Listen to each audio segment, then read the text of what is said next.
पुण्याच्या विकासात दुर्दैवानं दादागिरी घुसली आहे। पुण्यातील कार्यक्रमात मुख्यमंत्री देवेंद्र फडणवीस यांचंही वक्तव्य। पुण्यातील उद्योगात व्यापारात मोठ्या प्रमाणात दबाव सुद्धा बघायला मिळतोय। आम्हालाच कंत्राट द्या ही मानसिकता संपल्याशिवाय पुण्याचा विकास नाही। मुख्यमंत्री देवेंद्र फडणवीस यांनी ही नाराजी व्यक्त केली। आज आपण पाहतो मोठ्या प्रमाणात उद्योग क्षेत्रामध्ये व्यापारामध्ये एक दबाव आपल्याला पाहायला मिळतो।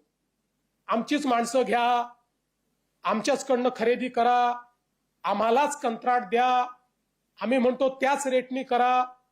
ही मानसिकता जर आपण संपवली नाही तर पुण्याचा विकास पुढे होऊ शकणार नाही।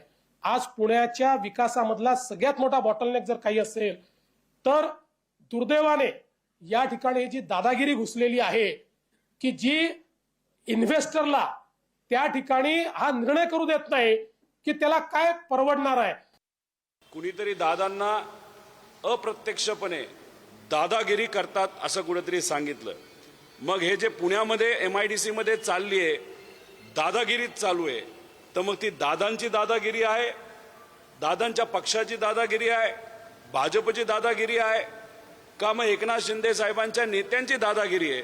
हे कुठेतरी आता स्पष्ट झालं पाहिजे। तुम्ही मुख्यमंत्री म्हणून जर एक्सेप्ट करत असताल, मान्य करत असताल MIDC मध्ये दादागिरी केली जाते, तर देवेंद्र फडणवीस साहेबांना आम्ही चॅलेंज करतो एक नागरिक म्हणून, कोण दादागिरी करते यांचं नाव लवकरात लवकर त्या ठिकाणी तुम्ही जाहीर केलं पाहिजे।